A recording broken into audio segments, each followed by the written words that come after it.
Hey guys, welcome back. This is impression or impressive evidence that we're going to be looking at here. So impressions are objects or materials that have retained characteristics when they come in contact. So it happens when one object is pressed against another material with enough force to leave an impression on the object. So some things that can leave impression include shoe prints, tools, tire tracks, bites, and marks of a fired bullet. Those are some examples of impressions. They can be found on many different types of materials, and the quality of the impression depends on the object making the impression and the surface conditions, such as how hard or soft the soil, what it is made of, is it soil, mud, dust, concrete, all those different things give you a different idea of how good or how bad an impression is going to be. All right. Investigators use impressions to find unique characteristics to either link it to shoes, tires, tools, again, all those things that could be in possession of the suspect or the victim. There are two ways to collect impression evidence. One is two-dimensional, that's photography, or you could do fingerprint powder using tape. You could also use electrostatic dust lifting. Three-dimensional, which really gives you a lot more information, is done using photography followed by casting. Casting involves using either dental stone or a similar substance to preserve the dimensional characteristics.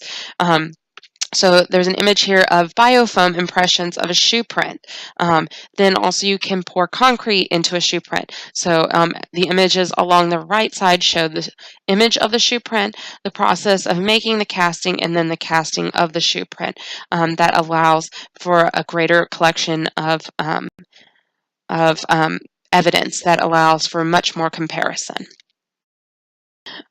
Tire track evidence.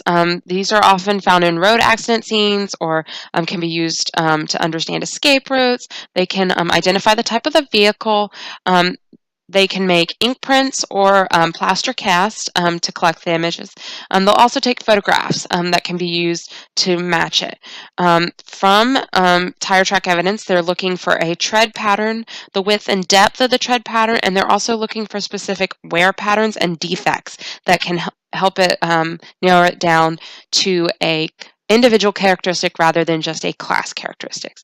Tire databases are available that allow investigators to determine the brand and model of the tire, and that can often connect and to help determine the vehicle that made the tracks. Tool mark evidence. If there's defects or patterns that are on the tool, when it's used, it can leave behind impressions that allow us to collect information about these tools and the tools that are used. So you have two types of tool mark evidence that you can find. You have impressions. This is when the tool hits a softer surface and the shape of the tool and any imperfections in the tool are left behind on the softer surface. Then you can also have scratches. As the tool moves across the surface, it can leave ridges or striations behind. All right. Sometimes your tool marks are both. You both have an impression and a scratch. When you get these to analyze them, you're looking for dimensions of the impression, ridges or striation patterns, defects such as nicks or chips, and you're also looking for paint chips or metal shards that can further help you narrow down what type of tool was used. Shoe print evidence. So this is a big thing. We've learned about how this helped connect the Rodriguez killer in LA. So it's an important evidence. First, you determine the class by narrowing down to the type and brand of shoe, and then you can look for individual characteristics such as wear patterns and specific damages. The way each of us walks gives us a very different wear pattern on our shoes. There's databases of shoe prints that allow us to narrow down to the brand.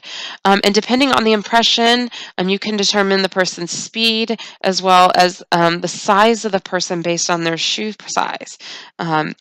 So the features you're analyzing are your tread patterns, your size and your depth, your wear patterns, patterns caused by the way the person walks, any material defects or damage. So you're going to look for nicks and cuts on the image, and you're going to look at for trace materials such as soil, tar, rocks, paint, anything that would indicate where the person has been.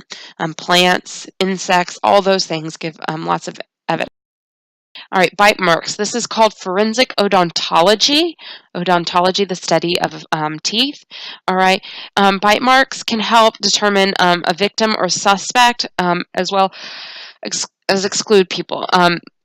These marks can be left on the victim's skins or other objects such as styrofoam cups, gum, or food. Also, they can leave behind saliva or blood that can be tested for DNA. Dental records, including your x-rays, provide useful information. So when you go to the dentist, those x-rays are kept, and those can be used to identify and connect to a crime scene or to figure out who the victim is. We use, like, if you were to get killed, they can use your dental records to identify you. So features to analyze: you can look at the type of bite mark to determine whether it was a human or an animal, the characteristics of the teeth, their position, any evidence of dental work, wear patterns, those sort of things. The color of the area to estimate how long the bite occurred. So this can be done on skin to determine if it's an old or new bite. And then you can also swab for bodily fluids. So the Ted Bundy case is the most famous case where bite mark evidence was used. He was responsible for a string of murders between 73 and 78, and he was finally tied to the murder of Lisa Levy through bites he had inflicted on her body. All right, so we're going to work on some impression evidence. You're going to do some analysis of tire tracks, and also we'll do some bite mark evidence analysis. I'm looking forward to all this fun in class. See you later.